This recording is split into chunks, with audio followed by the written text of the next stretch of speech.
An Aprilia RS125 was my dream bike when I was 16.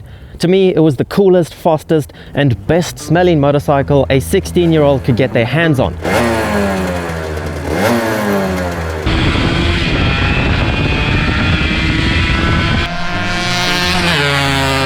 But I wasn't allowed one. So, 9 years later, I bought one. And now the question is, will it live up to the hype that I've been building in my head for the last decade? Or is it a don't meet your heroes type of scenario? In some parts of the world, if you're a budding 16-year-old biker, you have to work your way up through the ranks, serving time on various sized machines before you can be unleashed on any bike you fancy. And it gets even more complicated than that. At 17, you might be able to ride a 125. But that 125 can make no more than 15 horsepower. Otherwise, it's illegal. Of course, you can get them restricted, which a lot of teenagers did. But that's not the case for everyone. You see, when I turned 16, I was also limited to a 125. It was excruciating. But that was the only restriction. It could make as much horsepower as you could squeeze out of it. And naturally, when the government is trying to tell you what you can do, and when you have teenager hormones pumping through your pimples, you want the fastest 125 in the world. Which means only one thing. You need a two-stroke. They have twice as many combustion cycles, rev ridiculously high, and weigh next to nothing without valves, cams, or any four-stroke nonsense weighing them down. Hence how a modest chap called Valentino Rossi won the 125 GP title in 1997 aboard one. More specifically, an Aprilia RS125. And that was that. I wanted one. It was an exotic Italian bike. It was what Rossi raced when he was young. And most importantly, it was the fastest bike I could legally ride.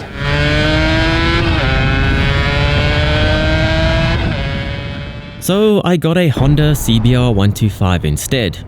A four-stroke that made just 12 horsepower. My dad ultimately talked me out of getting a two-stroke because they're unreliable due to their age, they're hard to ride, and even harder to find parts for when they inevitably break. Don't get me wrong, he was right. I learned a lot on my CBR because I spent more time riding it than working on it. It taught me the freedom a bike can give you. He didn't talk me out of two-strokes because he doesn't like them. He's even more passionate about them than I am. But having grown up on bikes like these himself, he knew which was the smarter choice for a dumb kid. But 9 years and 15 bikes later, I still wanted one. The heart wants what the heart wants. So this is my 2005 Aprilia RS125. And it looks just as good as I always imagined.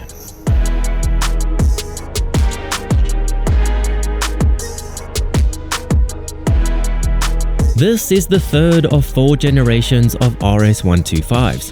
They were born in 1992, looking rather square. In 96, they got a refreshed look, resembling Rossi's championship-winning bike.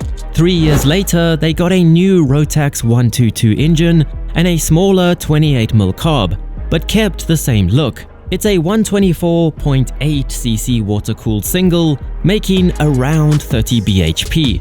And this is the model I have because this is the shape that comes to mind when I think of them.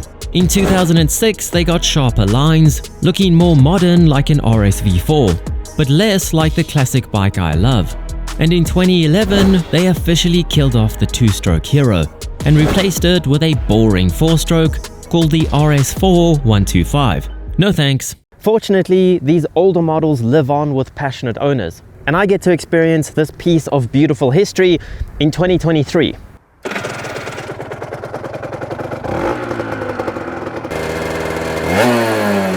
It has this gorgeous Arrow silencer, which sounds phenomenal and has what looks like exposed Kevlar. It's even cooler because it's on the opposite side to 99% of bikes, or the wrong side. Just like the chain and sprockets that are on the right-hand side for a change, which personally I prefer as a right-handed person trying to lube a chain. The tack and speedo are analog, so you can watch the needles rise in anticipation of the power band. But the temp gauge is digital. At least when it works it is. It cranks over even when the kill switch is off. which catches me by surprise more often than I'd like to admit. As does this fuel tap that has 3 positions: off, on and reserve, but no labels. I'll have to ask my parents. Its asymmetric air intake won't let you forget that it's a race bike. Plus, ram air has to add at least 1 horsepower when flat out, right? Also, I didn't expect a bike designed in 1998 to have upside down forks. Yet, here it is. The brakes didn't get the memo, unfortunately, and it still has an axially mounted caliper, but in red for another extra horse. The rear caliper is more racy with its underslung position for quick tire changes in the pits. Something I'm sure will come in handy for me often. This bike is a lot of firsts for me as well. It's my first Aprilia, first Italian bike, first road-going 2-stroke, and technically my first bike from the 90s, which you never forget with its soft, rounded styling. And fortunately, it's also the lightest bike I've ever had to push up the ramp into my workshop. Apparently, 125s do have their advantages.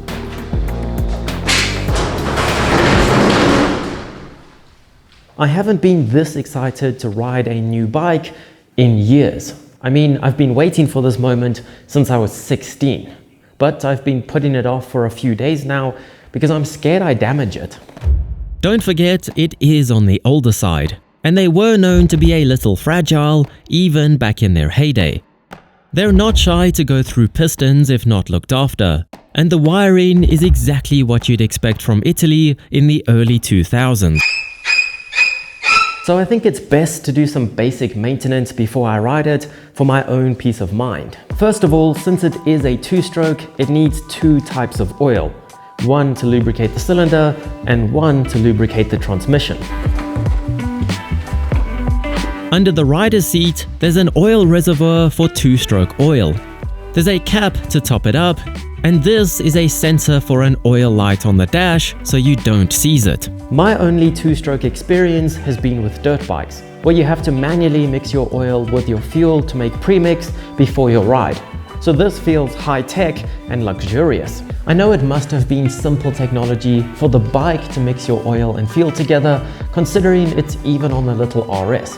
But to me, that still seems fancy. I'm just glad I don't have to carry a bottle of oil around and try to mix the perfect ratio at a petrol station every time I fill up. It was then time to remove its beautiful fairings. That included removing these quick-release pins that scream race bike, and on my favorite part by far. Changing transmission oil feels more like a normal 4-stroke oil change, but it doesn't have to be changed as often. And yes, that is how much oil came out of it. Mildly concerning to say the least. I prepared to scrape the bottom of the internet barrel to find how much oil it requires, before I realized it was cast on the side of the tiny powerhouse. So I gave it the 600 mils that it deserved. Okay, maybe a few mils less because I made a huge mess, but it's still more than it had before. I don't know how long this bike has been sitting, so I cleaned out the carburetor to make sure there wasn't any old fuel that could block a jet. And that's pretty much the extent of my carb knowledge. Finally, the rear brake was very squishy, and the brake fluid looked a bit low. I took a risk trying to bleed the brakes because the old seals in these master cylinders could just disintegrate and make things worse, but fortunately it came back to life easily. Other than that, the tires are brand new with their hairs still visible. Chain and sprockets look great, not that a 125 can wear them out, and I even figured out what all the lights on the dash mean. Well, almost all of them. This one still confuses me.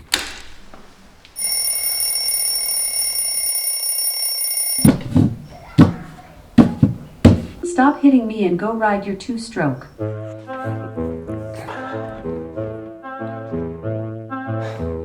Mom, where's my school uniform? How the hell do you do this? There's one place a 125 gets ridden to more than any other: school.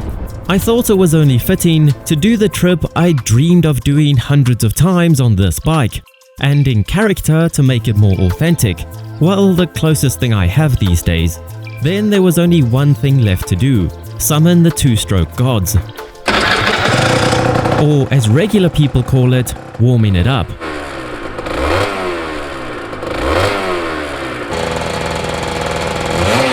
It takes forever to warm up, or maybe that's just what two-stroke riders tell you, so they can listen to this sound for excessive amounts of time. But once the neighbors were sufficiently annoyed, I was on my way.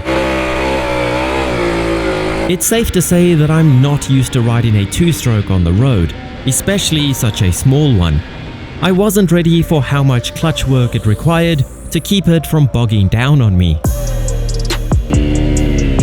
At first, I couldn't tell if the bike was running badly or if I was just a lousy rider with unrealistic expectations. It was a lot slower than I'd envisioned, but to be honest, none of that mattered to me in the slightest, because behind my visor, I still had a massive grin. I was literally living my schoolboy dream.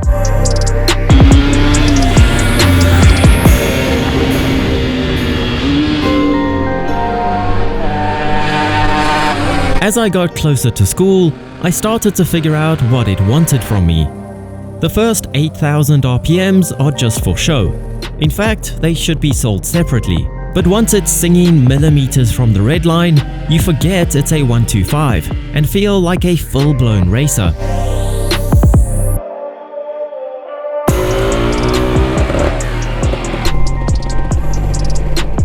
Just like this isn't my real school uniform, this isn't my real school either. I was scared that if I went back there, they'd make me repeat high school again.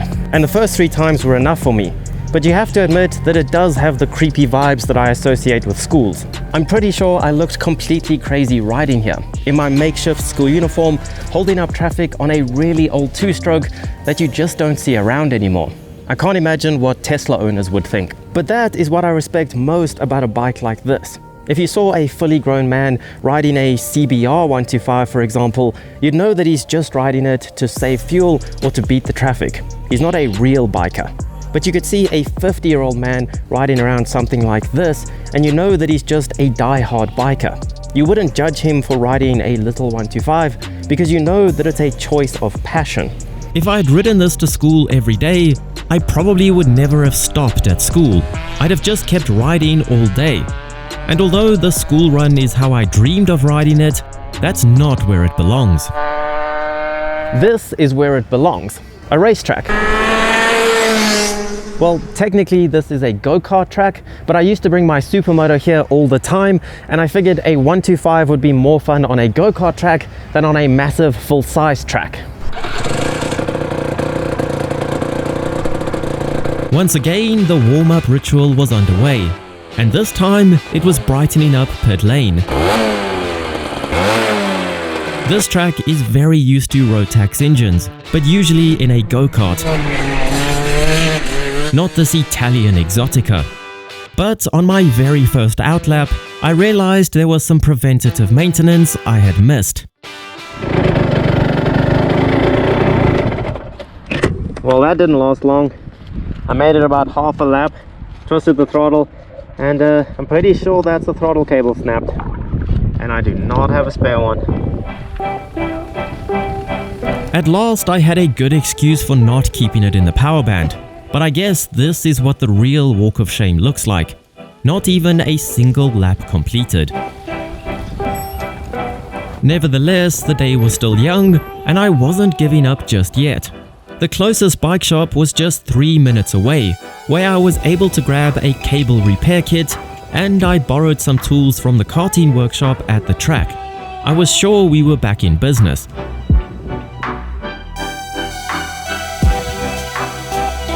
However, I soon discovered that the throttle cable goes to a junction box where it splits into a cable for the carb and presumably one for the oil pump.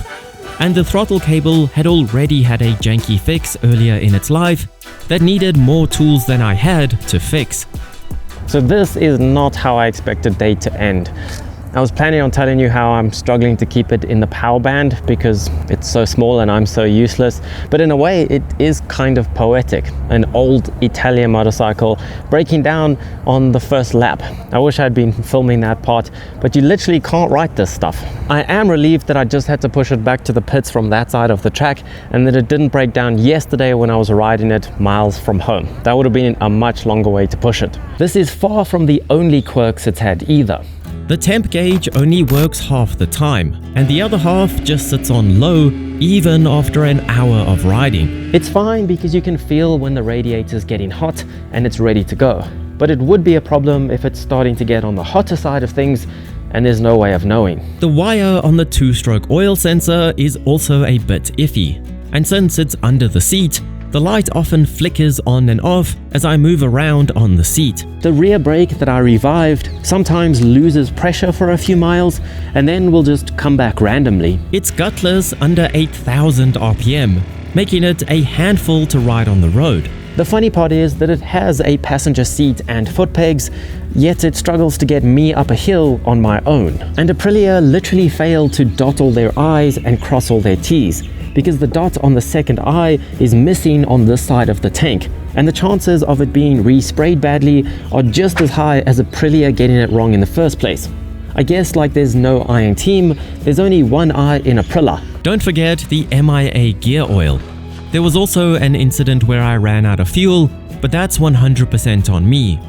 And that time the throttle cable snapped. But I'm not surprised in the least. I wouldn't have expected anything less from an old Italian two-stroke.